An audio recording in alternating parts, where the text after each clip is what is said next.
we'll be discussing many ways that America is unhappy with its leadership. This is U.S. Rep. Mike Flood in Nebraska, and this is just a quick 20 seconds, and then we'll go into another clip. I just want to show you a few different town halls around the country to get a vibe of what's going on. First thing I'd like to know is the demographic of this place in Nebraska. Where Mike Flood is in Columbus, Nebraska. This is a deeply Trump place, okay? This is Trump country, MAGA territory. Look at all these old white folks, okay?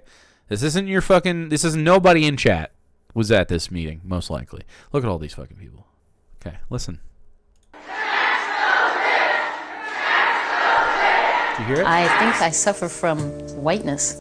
Yes, we do suffer from whiteness.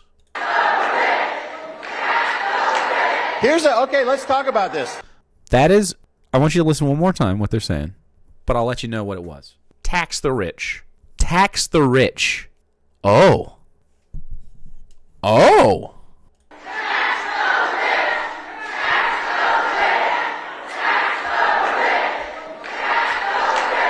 Okay. White country. Go. Middle of nowhere. I'm telling you, a populist, lefty, it's never been better than now. We need it more than ever. Real pushback against the real enemies, and that is corporations. That is corporations in the billionaire class. Here's Rep. Mike Flood. You know, it's not really a Sig Heil, but, you know, you can see he comes natural to the movement. Hey, let's talk about this. So your proposal to solve this is to tax the rich. What?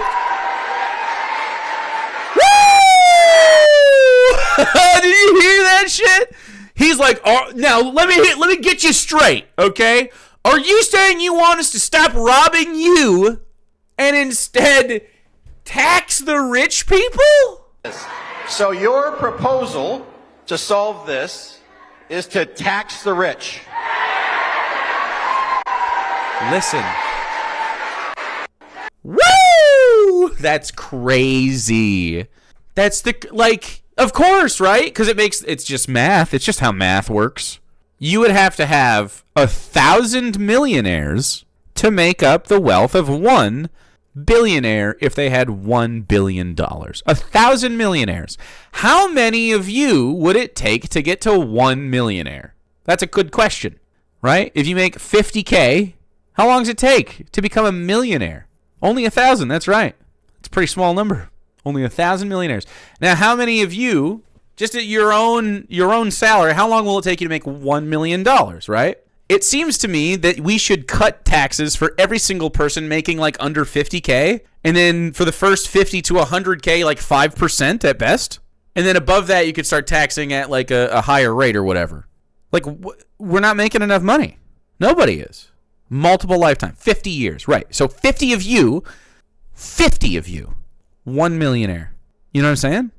So sounds like the tax doesn't make a lot of sense. Sounds like if we just tax at 100% or 99% on everything over like fucking, I don't know, $5 million a year.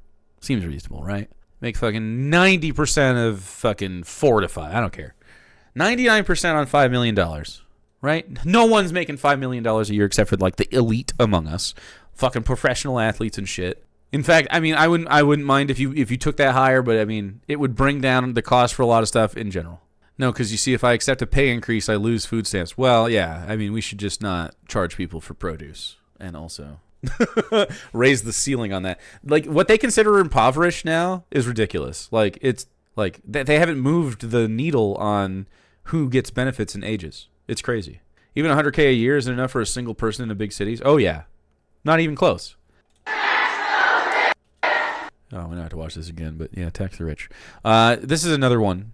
So this is in GOP country in Washington at a town hall, and look at the people there. You're seeing old white people. This is exactly who we lost the election to. Essentially, is in here screaming at the Republicans to tax the rich and to do shit that they like. Let's see what this is. Spokane for 39 years from New Jersey. I've never been involved in politics before. Not even a political person. Literally, someone I am generally kind of annoyed with, right? Listen. But this is getting really scary. Okay? So the things that frighten me is the way... I mean, I'm a little annoyed it took this long, but sometimes it just fucking takes stupid stuff to get people to wake the fuck up. This insane president talks about Canada as a 51st state. Yeah. True. Taking Panama by force and buying Greenland. How does this person qualify as sane? Why is he not being impeached right now?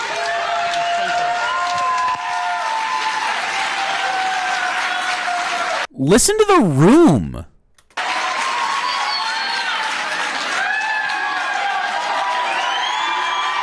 The room.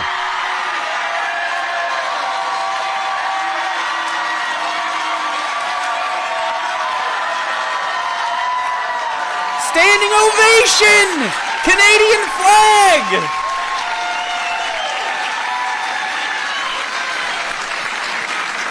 So, I'm getting owned? This sucks. Can I leave, bro? This fucking sucks. Yeah, it's Antifa. Yeah, look at all these silver-haired Antifa members. This shit happens in the middle of the day. These people are retired or on benefits. You know what I mean? Jake defeated. This is this congressman's first term? Oh, my God. In short, I don't support us absorbing Canada. Canada, that would be like taking... Canada's been a good neighbor. Canada is much more liberal and left-wing than the United States. If we took Canada...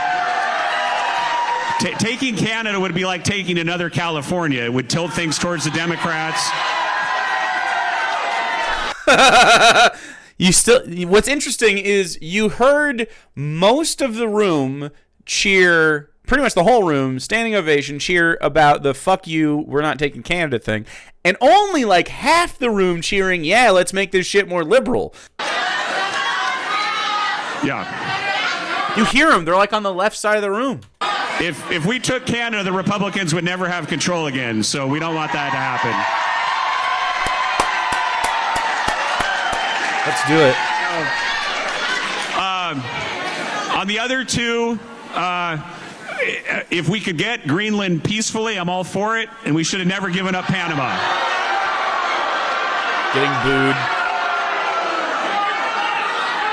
Getting booed to smithereens, cheeks red in the fucking face. This is a question that comes from Barbara and can serve as our concluding question for the night regarding checks and balances between the different branches of government. Given the trajectory of the administration, the continued agreement of the Republican Party, is there a line in the sand for you? That is to say, is there any point at which you might stand up and tell them no? Fuck. Wow, gave him that's a softball question for a politician, because now you just let him define all terms. He's going to say, yeah, I mean, you know. It'd be crazy for him to be like, no. What is... In the interest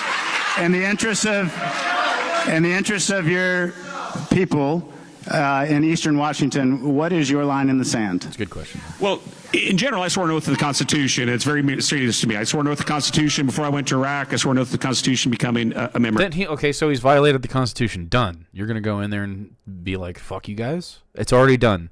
For Congress. I would say that I understand this room is different than the rest of Eastern Washington, but you guys... You are. So getting booed. You're different from the rest of Eastern Washington. Like, what the fuck? Like, he's in full fucking denial. Guys like this are lucky we live in like a somewhat civilized society. Like, this would never fucking fly. Like, if you had a room like this booing in the fucking 1800s, it'd be fucking lucky if you had your safety. Like, it's crazy. The way that oligarchs can sort of like get around, because we've sort of been conditioned to be like, look, there's a rule of law and we've all agreed to it, and they keep fucking violating it, and everybody's like, look, this is the law. We need to fucking do the laws, and you guys keep violating them. How long is it until it's just too much and they start getting fucking like more extreme in here when they don't listen to anybody? I don't understand how the Republicans think this is going to go. They think they're just going to like hold W's or something, and there's not going to be like a major pushback if they go too far, which is like pretty much now. So I think this summer's going to be insane, I think. And I'm not saying you're being disingenuous in your heart of hearts, but you have a perception that America is spiraling to some kind of constitutional crisis.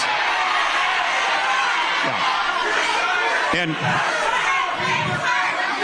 yeah, man, and he's just in full-blown denial about it. Like, no, it's not a constitutional crisis that the President of the United States, one of 3 branches of government, is trying to take unilateral power from all of the others, including, like, the fucking purse, which is supposed to be Congress's. He's just giving it to a random fucking agency. Like, eat shit. Also, I mean, like, he's a felon and, like, has stoked political violence multiple times. He's found, like, liably, he's been found to be a confirmed rapist of E. Jean Carroll. It is as corrupt as we've ever been, and it's more open as it's ever been. And it's weird because as a leftist, you're not, I mean, none of us are surprised. It's been like this. And they've been kind of doing a lot of this stuff already every time they get power. It's just that right now they're just like, fuck it, we're just going to do everything. We're not even going to follow any of the laws. And the Democrats are just sitting there like, And then this smug motherfucker sits up there in front of his actual constituents, literal voters. And he goes, yeah, you're not actually my fucking community. You're not the people that actually voted for me. You're lying. And idiot. And by and large, while I would have some disagreements with President Trump on some things like tariffs and some other issues, by and large, what people of America see, what people of Eastern Washington see, is President Trump delivering on his promises. And so no, they fucking don't. Like he's literally sitting in a room with people that are going, nope, I don't feel this way. It is not getting good for Republicans. It has been, thankfully, they're getting some pushback, at least from community members. And these aren't all left-wing people. Like that's what they keep trying to say. They keep trying to be like Mike Johnson said, like they're like shipping in fucking Antifa into the Tuesday afternoon representative town halls. No, dude, it's a bunch of old people with time and interest. Not pitchforks. I mean, I genuinely do not know how long it's cold it will be until Republicans are unsafe, because it seems like they keep ignoring the people when they stand right in front of their fucking faces. I don't know how much longer they can continue to do that shit. We'll fucking see. They're fucking over like veterans and shit, which is like supposed to be their whole bag. They're about to undo the Joe Biden student loan forgiveness things, which is about to fuck a major portion of the reason they won this year. And that's like the Charlie Kirk sort of like 18 to 25-year-old frat bro. Like all those people were starting to get like forgiveness on shit. I don't know. It's what happens when you threaten Social Security. My pop is a PTSD Vietnam vet. I would not want to piss him off. This is what I'm saying, right? I don't know. Like, I think this summer is going to be wild. I think bad shit keeps happening, man. People are going to be up in arms. There's going to be marches. There's going to be fucking political violence from the police. There's going to be fucking Trump's going to say some shit and tell him to fucking like shoot people. He's going to fucking do martial law type shit. It's a real hot summer. Real hot summer coming in. Pride is going to be incredible. Oh, man. Fucking Pride Month. Yeah, you're right. This could have all been avoided, man. I truly hope the country does what it needs to do in the midterms. It was looking like an uphill battle already for the liberals. And, I mean, I think they're obviously dog shit. I think every progressive should run right now and run hard if we have midterms. If they stop, I mean, to not allow midterms right after he takes power, I mean, holy shit. That would talk about powder keg. I don't even know. I don't know what would be done. I think people would fucking start to mobilize, like militarily speaking. I don't think I don't know. I would be fucking shocked that flew in America without any goddamn problems. Afraid a Boston massacre will happen before people wake up, sadly. I mean, That kind of shit's already happened. I guess we haven't had the police just spraying into crowds since, I mean, not even Boston Massacre. I mean, student riots back in the day in the 60s and shit got fucking shot. Go to your town hall meetings. Make noise. It works. I don't know that he's going to change his mind on that, but, I mean, they don't like going to him, and that's good. They're definitely going to try to kill protesters this year. It's going to happen. I would be utterly shocked if we had a clean summer. Stay safe, chat.